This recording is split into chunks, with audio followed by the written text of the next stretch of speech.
قرآن مجید کے بعد حضور اکرم صلی اللہ علیہ وآلہ وسلم کا جو دوسرا سب سے بڑا معجزہ ہے وہ معراج ہے۔ معراج یعنی وہ رات جس رات کو حضور اکرم صلی اللہ علیہ وآلہ وسلم نے ساتوں آسمانوں کا سفر کیا اور پھر سدرۃ المنتہا سے قاب قوسین او ادنیٰ تک پہنچ گئے، یعنی اللہ تعالیٰ کے حضور پہنچ گئے۔ ہم نے اس معراج مصطفیٰ صلی اللہ علیہ وآلہ وسلم کو بہت بار سنا ہے، اس کو ہم نے واقعتاً بہت بار سنا ہے۔ ہمارے مولویوں نے ہمیں واقعتاً اس معراج کو بہت بار سنایا ہے، یعنی معراج میں ایسا ہوا، معراج میں وہ ہوا، معراج میں یہ ہوا۔ اس طرح سے تو ہم نے معراج پوری زندگی سن رکھا ہے، لیکن معراج کا فلسفہ ہمیں آج تک نہیں بتایا گیا کہ معراج کا فلسفہ کیا تھا۔ کیوں حضور اکرم صلی اللہ علیہ وآلہ وسلم کو اپنے جسم مبارک کے ساتھ ساتوں آسمانوں کی سیر کرائی گئی اور پھر سدرۃ المنتہا سے قاب قوسین او ادنیٰ تک لے جایا گیا؟ اس کی وجہ کیا تھی؟ اس کا فلسفہ کیا تھا؟ لیکن آج ہم اقبال کے ذریعے، آج ہم اقبال کی نظر سے، چونکہ اقبال عام مولویوں کی طرح نہیں تھے، عام ملاؤں کی طرح نہیں تھے، وہ ایک صاحب بصیرت انسان تھے۔ وہ ہر چیز کو پیچیدہ نظر سے دیکھتے تھے، وہ ہر چیز کو فلسفیانہ نظر سے دیکھتے تھے۔ تو اقبال نے معراج مصطفیٰ صلی اللہ علیہ وآلہ وسلم کو ایک فلسفیانہ نظر سے دیکھا اور اس کا فلسفہ سمجھنے کی کوشش کی، اور پھر امت کو اس معراج کا فلسفہ سکھایا۔ آج ہم علامہ اقبال کے نظریے سے، آج ہم علامہ اقبال کے نظریے کے مطابق معراج مصطفیٰ کا فلسفہ سمجھنے کی کوشش کریں گے، کیونکہ آج 27 رجب کی رات ہے اور آج ہی کی رات حضور اکرم صلی اللہ علیہ وآلہ وسلم معراج پر گئے۔ تو آج ہم اس رات کی مناسبت سے،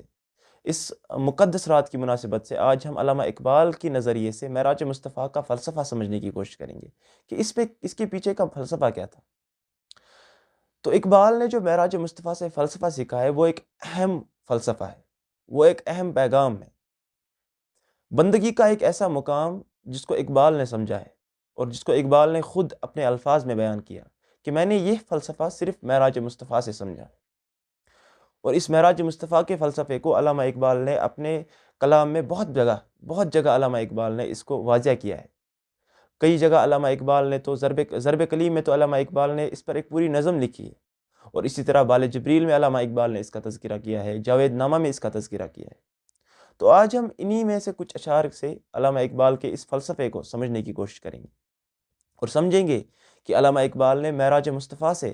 کیا فلسفہ لیا ہے، انہوں نے کیا سبق لیا ہے معراج مصطفیٰ سے۔ تو علامہ کہتے ہیں سبق ملا ہے یہ معراج مصطفیٰ سے مجھے کہ عالم بشریت کی زد میں ہے گردوں۔ اقبال نے معراج مصطفیٰ سے جو فلسفہ سیکھا ہے، اقبال نے معراج مصطفیٰ سے جو سبق سیکھا ہے وہ بندگی کا مقام ہے۔ اقبال کہتے ہیں میں نے بندگی کا مقام معراج مصطفیٰ سے سیکھا ہے کہ جب انسان اس کا بندہ بن جاتا ہے تو پھر اس کو کیا مقام ملتا ہے، یہ سبق میں نے معراج مصطفیٰ صلی اللہ علیہ وآلہ وسلم سے سیکھا ہے۔ کیونکہ جب حضور اکرم صلی اللہ علیہ وآلہ وسلم اپنے جسم مبارک کے ساتھ، اپنے جسم اطہر کے ساتھ ساتوں آسمانوں کو پار کر کے، سدرۃ المنتہا کو پار کر کے قاب قوسین او ادنیٰ تک چلے گئے، جو کہ ایک عام بشر کے، جو کہ ایک انسان کی طاقت سے باہر ہے، تو وہاں پر حضور اکرم صلی اللہ علیہ وآلہ وسلم کیسے گئے؟ تو مجھے یہ فلسفہ سمجھ آیا، مجھے یہ سبق ملا ہے اس معراج مصطفیٰ سے کہ انسان اپنے اندر کی خودی کو اگر پہچانے، انسان اپنے اندر کی خودی کو اگر بیدار کرے، انسان اپنے اندر کی خودی کو اگر مرتبہ کمال تک پہنچائے، تو انسان اس زمان و مکان کی قید سے، اس ٹائم اینڈ سپیس کی قید سے، ساتوں آسمانوں کی قید سے، اس کائنات کی قید سے نکل کر سدرۃ المنتہا سے قاب قوسین او ادنیٰ تک، یعنی اللہ تعالیٰ کے حضور تک پہنچ سکتا ہے۔ یہ انسان کی طاقت ہے، یہ انسان میں اللہ تعالیٰ نے ایک طاقت رکھی ہے، اور یہی سبق مجھے معراج مصطفیٰ سے ملا، کیونکہ جب حضور اکرم صلی اللہ علیہ وآلہ وسلم اپنے جسم مبارک کے ساتھ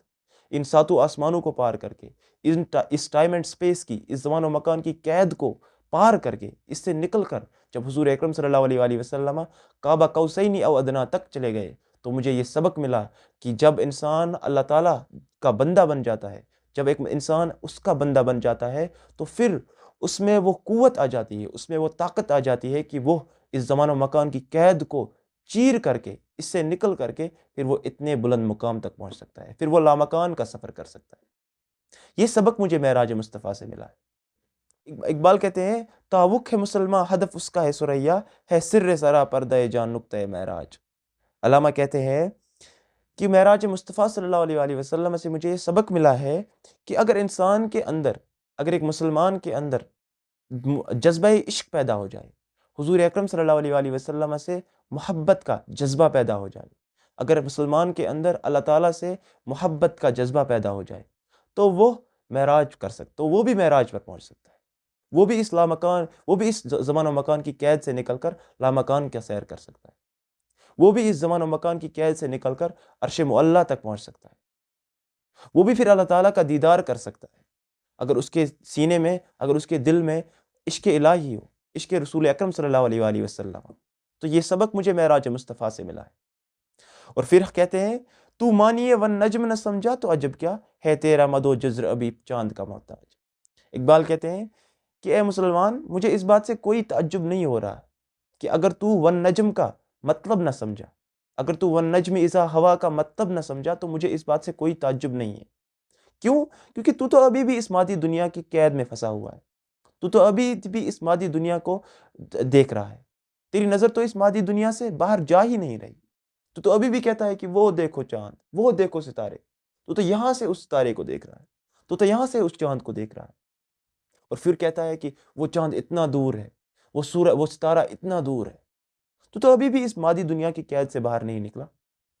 تجھے اگر ون نجم کا مطلب سمجھ نہیں آیا تو اس میں مجھے کوئی عجیب بات نہیں لگ رہی، کیونکہ ون نجم کا مطلب تو صرف وہی سمجھ سکتا ہے جو اپنی خودی کو مرتبہ کمال تک پہنچا کر پھر لامکان کی سیر کرے گا، وہی تو ون نجم کا مطلب سمجھ سکتا ہے۔ تو اگر تو اس کا مطلب نہ سمجھا تو اس میں کوئی تعجب کی بات نہیں، اور تیرے لیے تو ابھی بھی چاند دور ہے، تیرے لیے تو ابھی بھی یہ ستارے دور ہے، تو ابھی بھی کہتا ہے وہ ستارہ دور ہے، وہ چاند دور ہے، کیونکہ تیرے اندر وہ انقلاب ہی پیدا نہیں ہوا، تیرے اندر وہ انقلاب ہی نہیں آیا، تیرے اندر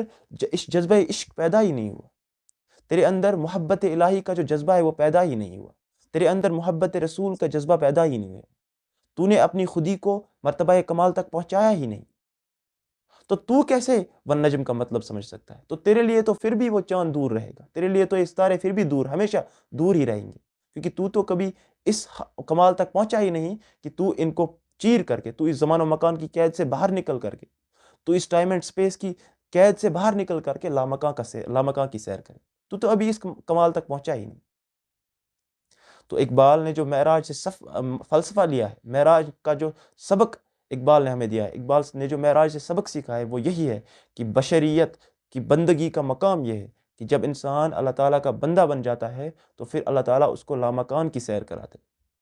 پھر انسان کعبہ قوسین او ادنیٰ تک پہنچ جاتا ہے، پھر انسان سدرۃ المنتہا کو پار کر کے کعبہ قوسین او ادنیٰ تک پہنچ جاتا ہے۔ یہ بندگی کا مقام ہے، اور اسی لیے اقبال کہتے ہیں جب انسان اس کا بندہ بن جاتا ہے، جب انسان عبدہو بن جاتا ہے،